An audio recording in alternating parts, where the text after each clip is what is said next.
حضور علیہ السلام بشر بھی ہیں اور آپ نور بھی ہیں، یعنی حضور نورانی بشر، ظاہری جسم شریف حضور کا بشر ہے اور حقیقت نور ہے۔ سوال: مخلوق میں سب سے پہلے کس چیز کی تخلیق ہوئی؟ اللہ نے سب سے پہلے کس شے کو پیدا کیا؟ جواب: حضرت سیدنا جابر بن عبداللہ انصاری فرماتے ہیں کہ میں نے رسول پاک علیہ السلام کی بارگاہ میں عرض کیا، یا رسول اللہ صلی اللہ علیہ وسلم، میرے ماں باپ پہ قربان، مجھے بتائیں کہ اللہ نے سب سے پہلے کس شے کو پیدا کیا؟ تو حضور نے فرمایا، یا جابر ان اللہ تعالی قد خلق قبل الاشیاء نور نبیک من نوری، کما قال، سرکار فرمایا، جابر بے شک اللہ نے تمام مخلوقات سے پہلے تیرے نبی کے نور کو اپنے نور سے پیدا کیا۔ تو یہ دلیل ہے کہ اللہ کے پیارے حبیب نور ہیں، ٹھیک ہے۔ اور یہ حدیث جو ہے یہ مصنف عبد الرزاق کے اندر، جو امام بخاری کے دادا استاد ہیں، اس کتاب میں بھی بیان کی گئی اور دیگر کتب حدیث کے اندر بھی آئی ہے۔ سوال: نور و بشر ہونے کے اعتبار سے سرکار مدینہ علیہ السلام کے بارے میں ہمارا اہل سنت و جماعت کا عقیدہ کیا ہے؟ جواب: نور و بشر ہونے کے اعتبار سے نبی پاک علیہ السلام کے بارے ہمارا عقیدہ یہ ہے کہ ہمارے پیارے آقا علیہ السلام نور بھی ہیں، بشر بھی ہیں، یعنی حقیقت کے اعتبار سے نور اور صورت کے اعتبار سے بے مثل بشر ہیں۔ حضور حقیقت کے اعتبار سے نور ہیں اور صورت کے لحاظ سے بے مثل بشر، یعنی ایسے بشر جن کی مثال نہیں۔ سوال: کیا سرکار مدینہ علیہ السلام کا نور ہونا قرآن پاک سے ثابت ہے؟ جی ہاں، قرآن سے ثابت ہے۔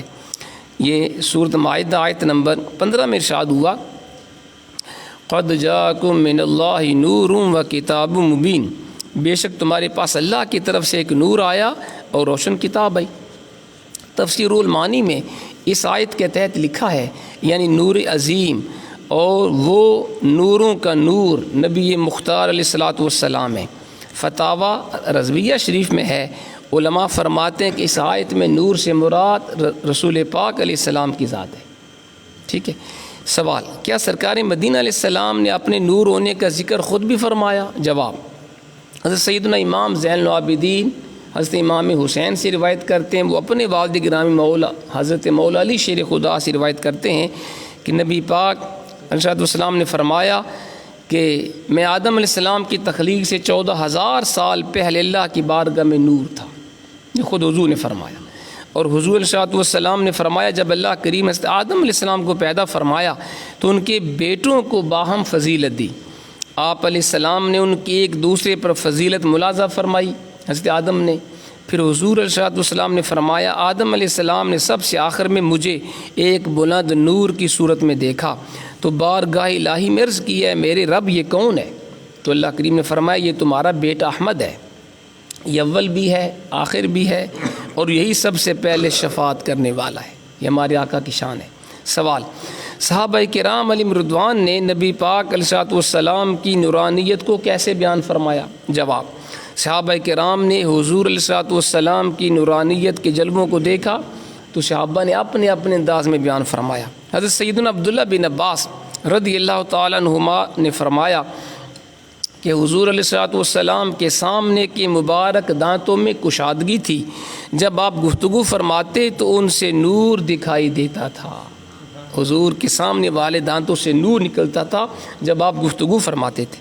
شیخ الاسلام علامہ عبد الرؤف مناوی، یہ شارح بخاری ہیں جی، آپ نے اس حدیث کے تحت لکھا ہے، یہ نور محسوس ہوتا تھا حضور کے داہنے مبارک سے، اور آپ علیہ السلام کی کل ذات شریفہ ظاہری باطنی طور پر نور تھی، حتیٰ کہ آپ علیہ السلام اپنے صحابہ کرام میں سے جس کو چاہتے اسے نور عطا بھی فرما دیتے تھے، جیسا حضرت سیدنا طفیل بن عمرو دوسی، یہ حضور کے صحابی ہیں، ان کو حضور نے نور عطا فرمایا۔ حضرت سیدہ عائشہ صدیقہ رضی اللہ تعالیٰ عنہا بیان فرماتی ہیں کہ بوقت سحر، سحری کے وقت میں کچھ سی رہی تھی سوئی کے ساتھ، تو سوئی گم ہو گئی، حضور تشریف لائے تو آپ کے چہرہ انور کی روشنی کی کرن سے وہ میری گمشدہ سوئی مل گئی۔ حضور ایسے نور تھے کہ آپ جب کمرے میں تشریف لائے تو اندھیرا تھا، میں کوئی شے سی رہی تھی، سوئی گر گئی، تلاش کر رہی تھی، نہیں مل رہی تھی، حضور تشریف لائے تو کمرہ نور سے بھر گیا، تو مجھے وہ گمشدہ سوئی مل گئی۔ تیسری دلیل، سیدنا ابو ہریرہ رضی اللہ عنہ فرماتے ہیں کہ جب نبی پاک علیہ السلام مسکراتے تو در و دیوار بھی روشن ہو جایا کرتے تھے۔ حضور ایسے نور تھے، مسکرانے سے در و دیوار بھی روشن ہو جاتے۔ سوال، نورانیت مصطفیٰ علیہ السلام کے بارے میں بزرگان دین کا عقیدہ کیا ہے؟ جواب، جلیل القدر مفسرین، محدثین، علماء ربانیین اور اولیاء کاملین نے بھی نبی پاک علیہ السلام کے نور ہونے کو بیان فرمایا، جیسا کہ قرآن کی آیت ہم نے پہلے پڑھی، قد جاءکم من اللہ نور و کتاب مبین، بے شک تمہارے پاس اللہ کی طرف سے ایک نور آیا اور روشن کتاب۔ اس آیت کی تفسیر میں امام ابو جعفر محمد بن جریر طبری، یہ امام المفسرین ہیں، ان کو مفسرین بھی اپنا امام مانتے ہیں۔ آپ نے امام ابو محمد حسین بغوی، امام فخر الدین رازی، امام ناصر الدین عبداللہ بن عمر بیضاوی، علامہ ابو البرکات عبداللہ نسوی، علامہ ابو الحسن علی بن محمد خازن، امام جلال الدین سیوطی، یہ جلال الدین سیوطی وہ ہیں جن کو 75 دفعہ جاگتے ہوئے رسول پاک کا دیدار ہوا ہے۔ ان کے علاوہ کثیر مفسرین نے فرمایا اس آیت کریمہ میں لفظ نور سے مراد حضور کی ذات ہے۔ تو ایک دو کی بات نہیں، کثیر مفسرین نے اپنی تفسیر میں لکھا، معتبر جن کو تمام مسالک کے لوگ مانتے ہیں، انہوں نے کہا کہ اس آیت میں نور سے مراد حضور کی ذات گرامی ہے۔ حضرت علامہ قاضی یاز مالکی رحمۃ اللہ علیہ فرماتے ہیں کہ حضور علیہ السلام کا سایہ سورج چاند کی روشنی میں زمین پر نہیں پڑتا تھا کیونکہ آپ نور ہیں۔ حضور کا سایہ نہیں تھا، کیوں نہیں تھا؟ کیونکہ حضور نور ہیں۔ سوال، کیا ایسا ممکن ہے کہ کوئی نور بھی ہو بشر بھی ہو؟ یہ بھی سوال ہے۔ جواب، جی ہاں، ایسا ممکن ہے، کیونکہ نورانیت و بشریت ایک دوسرے کی ضد نہیں ہے۔ حضرت سیدنا جبرائیل علیہ السلام نوری مخلوق ہونے کے باوجود حضرت سیدہ مریم رضی اللہ تعالیٰ عنہ کے سامنے انسانی شکل میں جلوہ گر ہوئے، قرآن سے ثابت ہے۔ جیسے قرآن کی آیت ہے سورہ مریم کی آیت نمبر 17، فَأَرْسَلْنَا إِلَيْهَا رُوحَنَا فَتَمَثَّلَ لَهَا بَشَرًا سَوِيًّا، کہ فرمایا اس کی طرف یعنی مریم کی طرف ہم نے اپنی روح بھیجی، یعنی جبریل کو بھیجا، وہ اس کے سامنے ایک تندرست آدمی کے روح میں ظاہر ہوا۔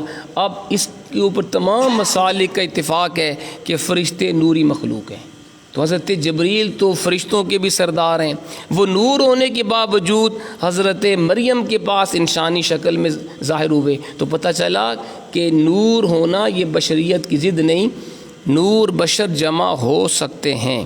سرکار مدینہ علیہ السلام کی بشریت کا انکار کرنا کیسا؟ یہ سوال ہے۔ جواب، حضور علیہ السلام کی بشریت کا مطلقاً انکار کرنا کفر ہے، بلکہ اس میں شک کرنا بھی کفر ہے، کیونکہ حضور علیہ السلام کی بشریت قرآن پاک کی نص قطعی سے ثابت ہے۔ لہٰذا جو حضور کو کہے مطلقاً کہ حضور بشر ہے ہی نہیں، صرف نور ہیں، وہ کافر ہے، کیونکہ حضور کا بشر ہونا یہ قرآن سے ثابت ہے۔ ہاں، اپنے جیسا بشر نہ کہیں حضور کو، یہ بھی بے ادبی ہے۔ ہمارا عقیدہ کیا ہے؟ حضور خیر البشر ہیں، افضل بشر، سب سے یعنی بہتر بشر ہیں، سید البشر ہیں، سارے انسانوں کے سردار ہیں، کیونکہ سارے انبیاء کرام بشر تھے۔ یہ اپنا عقیدہ ذہن میں رکھیں نا، ہمیں اپنے عقیدے کا پتہ ہونا چاہیے۔ ہمارا عقیدہ ہے کہ سارے انبیاء بشر ہیں، قرآن سے ثابت ہے۔ اللہ کریم نے قرآن میں فرمایا وَمَا أَرْسَلْنَا مِن قَبْلِكَ إِلَّا رِجَالًا، سورہ یوسف آیت نمبر 109، ہم نے اے حبیب آپ سے پہلے جتنے رسول بھیجے وہ سارے مرد تھے، اور مرد بشر ہوتا ہے، لیکن تو ہمارا عقیدہ ہے کہ حضور بشر ہیں، سارے انبیاء بشر ہیں، لیکن ہماری طرح بشر نہیں ہیں۔ افضل البشر ہمارے پیارے آقا، سید البشر۔ اور آگے سنیں سوال، نبی پاک علیہ السلام کو اپنے جیسا بشر کہنا کیسا؟ بعض لوگ کم علمی کی وجہ سے حضور کو محض اپنے جیسا بشر سمجھتے ہیں، تو اس کا جواب سن لیں کہ حضور علیہ السلام کو اپنے جیسا بشر کہنا اہل ایمان کا طریقہ نہیں۔ یقیناً آپ علیہ السلام بشر بھی ہیں، ہمارے پیارے آقا نور بھی ہیں، لیکن آپ کی بشریت عام انسانوں کی طرح نہیں، لہٰذا آپ کی بشریت کو عام انسانوں کی طرح قرار دینا مسلمانوں کا شیوا نہیں، بلکہ قرآن پاک میں مختلف مقامات پہ اللہ نے اسے کافروں کا طریقہ بتایا ہے کہ وہ انبیاء کو اپنے جیسا بشر سمجھتے تھے، کفار۔ قرآن کی آیت سنیں، اللہ کریم قرآن میں فرماتا ہے وَلَقَدْ أَرْسَلْنَا نُوحًا إِلَىٰ قَوْمِهِ فَقَالَ يَا قَوْمِ اعْبُدُوا اللَّهَ مَا لَكُم مِّنْ إِلَٰهٍ غَيْرُهُ أَفَلَا تَتَّقُونَ، بے شک ہم نے نوح کو اس کی قوم کی طرف بھیجا تو اس نے کہا ہے میری قوم اللہ کو پوجو، اس کے سوا تمہارا کوئی خدا نہیں، کیا تمہیں ڈر نہیں کہ تم اللہ کے ساتھ اوروں کو شریک بناتے ہو؟ فَقَالَ الْمَلَأُ الَّذِينَ كَفَرُوا مِنْ قَوْمِهِ مَا هَٰذَا إِلَّا بَشَرٌ مِثْلُكُمْ، فرمایا اللہ کریم نے کہ تو قوم کے سرداروں نے کہا، وہ بولے یہ نوح یہ نہیں مگر تم جیسا بشر۔ تو کفار نے حضرت نوح علیہ السلام کو اپنے جیسا بشر کہا تھا۔ دیگر آیات کے اندر بھی ثابت ہے کہ کفار انبیاء کو اپنے جیسا بشر سمجھتے تھے، کسی مسلمان نے انبیاء کو بالکل ہو بہو اپنے جیسا بشر نہیں کہا، ٹھیک ہے۔ تو معلوم ہوا کہ حضور کی شان گھٹانے کے لیے بشر کی رٹ لگانا کہ انبیاء ہماری طرح محض بشر ہیں، یہ کفار کا طریقہ ہے۔ اور نبی پاک علیہ السلام بشر تو ہیں لیکن ہماری مثل نہیں بلکہ افضل بشر ہے ہمارے آقا۔ ہمارا عقیدہ کیا ہے؟ حضور بشر بھی ہیں نور بھی ہیں، لیکن بشر کیسے ہیں؟ بشروں کے بھی سردار ہیں۔ دیکھو ہم ایسے بشر ہیں کہ سخت گرمی ہو ہمیں پسینہ آتا ہے اور پسینے سے بو آتی ہے، کتنا بڑا علامہ فہامہ نیک بندہ بھی ہو پسینے سے بو آتی ہے۔ حضور ایسے بشر ہیں آپ کے پسینے سے خوشبو آیا کرتی تھی۔ صحابہ کرام کہتے ہیں اگر ہم نے حضور کو تلاش کرنا ہوتا، ہمیں پتہ نہ ہوتا آپ کہاں تشریف لے کر گئے ہیں، ہم خوشبو کے ذریعے حضور تک پہنچ جایا کرتے تھے۔ جس راستے سے ہمارے آقا گزرتے اس راستے سے بھی خوشبو آتی تھی۔ حضور ایسے بشر ہیں، ہم ایسے بشر ہیں ہمارے تھوک میں وبا ہوتی ہے، جراثیم پھیلتے ہیں، ڈاکٹر بھی کہتے ہیں کہ جگہ جگہ پہ تھوکیے مت، بیماریاں پھیلتی ہیں۔ ایک آمنہ کلال بشر ہے، حضور کے لعاب دہن میں شفا ہے۔ پڑھیے، اب اتنا وقت نہیں کہ جنگ احد کے اندر جب حضرت قتادہ کی آنکھ نکل گئی تھی اور وہ ڈیلا لے کے حضور کے پاس آئے تھے تو حضور نے اپنے لعاب دہن سے ان کا ڈیلا وہ آنکھ کی جگہ پہ رکھا، وہ درست ہو گئی۔ حضور ایسے بشر ہیں، ہم ایسے بشر ہیں ہمارے تھوک میں بیماری۔ آمنہ کا لال ایسا بشر ہے، آپ کھاری کنویں میں اپنا لعاب دہن ڈالتے، وہ کھاری کنواں جس کا پانی کڑوا ہوتا تھا حضور کے لعاب دہن کی برکت سے میٹھا ہو جاتا تھا۔ حضور ایسے بشر ہیں، حضور ایسے بشر ہیں کہ آپ اپنا لعاب دہن حضرت جابر کی ہنڈیا میں ڈالتے سالن میں تو کئی 100 صحابہ کھانا سالن کھا جاتے، ختم نہیں ہوتا تھا۔ حضور ایسے بشر ہیں، آپ اپنا لعاب دہن حضرت جابر کے گھر جا کر ان کے آٹے میں ڈالتے، اتنی برکت ہوتی، کئی 100 صحابہ کھانا کھا جاتے، ختم نہیں ہوتا تھا۔ تو بھائی کس بات میں تم حضور جیسے ہو؟ کسی بات میں نہیں، صرف ایک بات میں ہم حضور کی طرح ہیں، وہ یہ ہے جس کو قرآن نے بھی بیان کیا، قل انما انا بشر مثلکم یوحی الی انما الہکم الہ واحد۔ حبیب ان کو فرماؤ کہ میں تمہارے جیسا بشر ہوں۔ کس بات میں؟ جو میرا رب ہے وہی تمہارا رب بھی ہے۔ اس بات میں ہم حضور کی طرح ہیں کہ جو حضور کا خالق مالک وہی ہمارا خالق مالک بھی ہے۔ جس رب نے حضور کو تخلیق کیا اسی نے ہمیں بھی پیدا کیا۔ اس بات میں ہم حضور جیسے ہیں اور کسی بات میں حضور جیسے نہیں۔ آپ سید البشر ہیں، افضل البشر ہیں۔ یا صاحب الجمال و یا سید البشر من وجهک المنیر لقد نور القمر لا يمکن الثناء کما کان حقہ بعد از خدا بزرگ کی قصہ مختصر۔ اللہ ہمیں عمل کی توفیق عطا فرمائے۔